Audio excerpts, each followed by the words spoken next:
नमस्कार मंडळी, मी Deepa kitchen with दीपामध्ये तुम्हा सर्वांचं पुन्हा एकदा मनापासून खूप खूप स्वागत। सकाळी उठल्याबरोबर रोजच्या कामांचा पाडा आईसमोर असतोच आणि त्याच धांदलीत करावं लागणारं एक काम म्हणजे मुलांचे आणि इतरांचे डबे।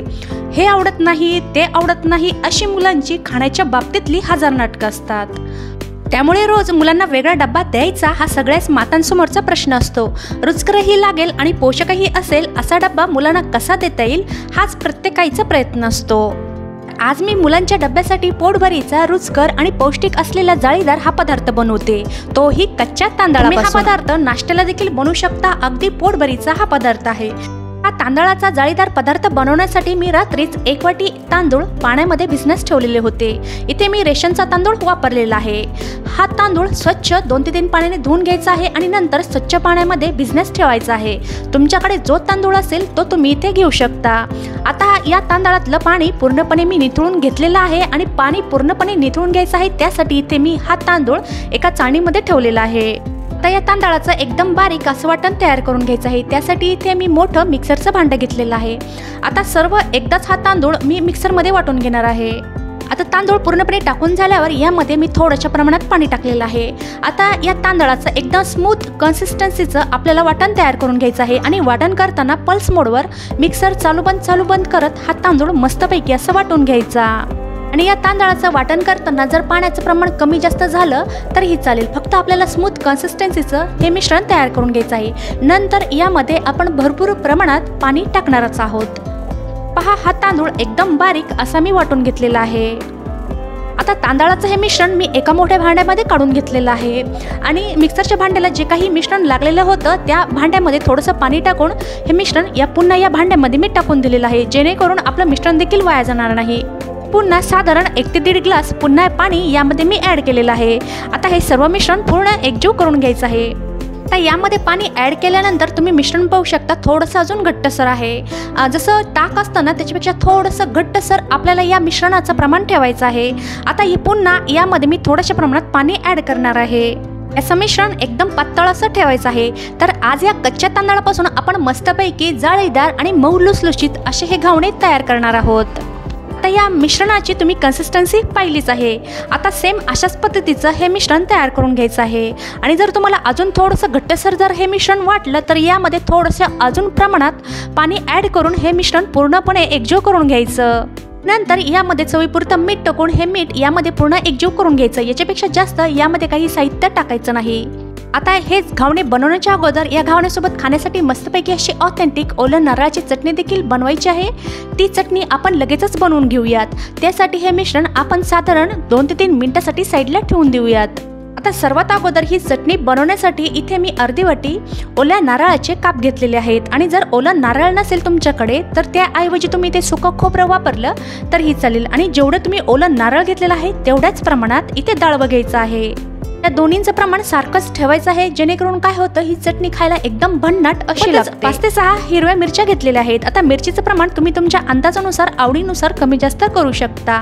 सोबतच 7 ते 8 लसणाच्या पाकळ्या घेतलेल्या आहेत। सोबतच 1 इंच आल्याचा तुकडा घेतलेला आहे। सगळ्यात शेवटी मीठ टाकून यामध्ये थोड्याशा प्रमाणात पाणी टाकून या चटणीचं एकदम बारीक असं वाटण तयार करून घ्यायचं।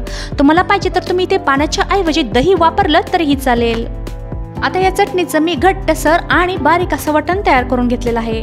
तुम्हाला पाहिजे तर तुम्ही यामध्ये अजून देखील पाणी ॲड करू शकता। आता राहिलेल्या मिक्सरच्या भांड्याला देखील मिश्रण थोडंसं बाकी होतं, त्यामध्ये थोडंसं पाणी टाकून हे पाणी यामध्ये मी टाकून दिलेलं आहे। तर तुम्ही तुमच्या अंदाजानुसार या चटणीचं प्रमाण पातळ किंवा घट्टसर देखील ठेवू शकता, पण ही चटणी थोडीशी पातळ असली तर खायला मज्जाच येते। या चटणीला आपण मस्तपैकी तडका देऊयात। चटणी तुम्हाला अशीही नुसतीच खायला आवडत असेल तर ही चालेल। आता तडका देण्यासाठी तडका पॅनमध्ये 2 पळीभर तेल गरम करून घेतलेलं आहे आणि त्यामध्ये साधारण पाऊण चमचा मोहरी टाकलेली आहे। मोहरी मस्तपैकी अशी तडतडू द्यायची आहे। आता ही फोडणी जळेल त्यासाठी इथे मी गॅस बंद केलेला आहे आणि नंतर यामध्ये 1 ते 2 चिमूटभर हिंग टाकलेला आहे आणि सोबतच 5 ते 6 कढीपत्त्याची पाने टाकलेली आहेत। आता ही कढीपत्त्याची पाने मस्त अशी क्रिस्पी होईपर्यंत तळून घेतलेली आहेत। तुम्हाला पाहिजे तर इथे तुम्ही उडीद डाळ देखील ॲड करू शकता। लगेचच ही फोडणी या चटणीला द्यायची। वा वा, मस्तच। ही चटणी खायला एकच नंबर लागते बरं का। आणि ही चटणी जाळीदार घावण्यासोबत खायला एकच नंबर लागते। तर चला आता चटणी तयार झालेली आहे, मस्तपैकी अशी जाळीदार घावणे तयार करून घेऊयात। आता हे जाळीदार घावणे बनवण्यासाठी नॉनस्टिकचा पॅन मस्तपैकी असं मी गरम करून घेतल्यानंतर त्यावर तेल असं लावून घ्यायचं। शक्यतो कांद्याने तेल लावून घ्यायचं, जेणेकरून या कांद्याचा वास देखील घावण्याला लागला जातो आणि खायला देखील ते मस्त लागतात।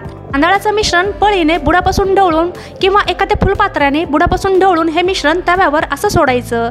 जसं आपण डोसा बनवतो त्याच पद्धतीनं हे घावणं बनवून घ्यायचं आणि घावणं बनवल्यावर गॅसची फ्लेम मिडियम ठेवायची आणि घावणं 2 मिनिटासाठी झाकून ठेवायचं आणि लगेचच 2 मिनिटानंतर याच्यावरचं झाकण काढून घ्यायचं। तर पहा, वरची बाजू कोरडी दिसली की तवा असा फिरवत हे घावणं मस्त असं भाजून घ्यायचं। ची फ्लेम सर्व बाजूने पोहोचत नाही त्यासाठी तवा असा फिरवत राहायचा। मस्तपैकी या घावण्याला जाळी आलेली आहे, तुम्ही पाहू शकता। आणि जेव्हा या घावण्याच्या कडा जेव्हा मोकळ्या होतील तेव्हा याची साईड बदलून घ्यायची। तर पहा, मस्तच सुंदर, अतिशय सुंदर या घावण्याला जाळी आलेली आहे। दुसरी साईड देखील 1 मिनिटासाठी भाजून घ्यायची आणि घावणं पूर्णपणे भाजून झाल्यानंतर लगेचच एका जाळीदार भांड्यावर हे घावणं काढून घ्यायचं, जेणेकरून हे घावणं या भांड्याला चिकटणार नाही आणि मोडणार देखील नाही। तर पहा, किती सुंदर या घावण्याला जाळी आलेली आहे आणि सारख्याच पद्धतीने उर्वरित मिश्रणाचे देखील घावणे तयार करून घ्यायचे। आणि पुन्हा घावणे बनवताना तवा तेलाने चांगला ग्रीस करून घ्यायचा आणि नंतर हे तांदळाचं मिश्रण बुडापासून ढवळून पळीनं हे बॅटर थोडंसं वरून सोडायचं। वरून सोडलं की या घावण्याला मस्त अशी जाळी येते। हे मिश्रण तव्यावर टाकायच्या अगोदर तवा कडकडीत गरम असायलाच हवा, तेव्हाच हे मस्तपैकी जाळीदार घावणे तयार होतात। आणि पहा, दुसऱ्या घावण्याला देखील अतिशय सुंदर जाळी पडलेली आहे आणि लगेचच 2 मिनिटासाठी हे घावणं झाकून ठेवायचं। 2 मिनिटानंतर या घावण्यावरचं लगेच झाकण काढून घ्यायचं आणि हे घावणं मस्तपैकी मिडियम आचेवर तवा फिरवत मस्त असं भाजून घ्यायचं। याच्या कडा मोकळ्या झाल्या की लगेचच याची बाजू बदलून घ्यायची। तर दुसरी बाजू देखील 1 ते 2 मिनिटासाठी चांगली भाजून घ्यायची। अतिशय सुंदर जाळीदार आपले हे घावणे तयार झालेले आहेत, तुम्ही जवळून पहा। आणि लगेचच 1 मिनिटानंतर हे घावणं तव्याच्या बाहेर काढून घ्यायचं आणि सारख्याच पद्धतीने उर्वरित मिश्रणाचे देखील घावणे तयार करून घ्यायचे। आणि घावणे चाळणीवर टाकायच्या अगोदर पहिले घावणे घडी करून एका जाळीदार भांड्यावर ठेवून द्यायचे, जेणेकरून हे एकमेकाला चिकटणार नाही। आता इथे लाईट गेलेली आहे, तुम्हाला स्पष्ट दिसत नसेल त्याबद्दल क्षमस्व। आणि दुसरं घावणं लगेचच चाळणीवर ठेवून द्यायचं, जेणेकरून याची वाफ या चाळणीच्या बाहेर निघून जाते आणि या भांड्याला हे चिकटत नाही। हे जाळीदार घावणे तुम्ही मुलांच्या डब्याला किंवा नाश्त्याला देखील बनवू शकता। खूपच मऊ लुसलुशीत जाळीदार आपले हे घावणे तयार झालेले आहेत। आजचा हा माझा व्हिडिओ तुम्हाला नक्कीच आवडला असेल, मला आशा आहे। जर आजचा हा व्हिडिओ तुम्हाला आवडला असेल तर व्हिडिओला लाईक आणि जास्तीत जास्त शेअर करा आणि तुम्ही माझ्या चॅनलवर नवीन असताल तर सबस्क्राईब करायला विसरू नका। सोबतच बाजूला असलेलं बेल आयकॉन देखील प्रेस करा, जेणेकरून माझ्या येणाऱ्या नवीन रेसिपी व्हिडिओचं नोटिफिकेशन तुम्हाला भेटेल। तर भेटूया पुन्हा एकदा तुमच्या आवडत्या छानशा रेसिपी सोबत।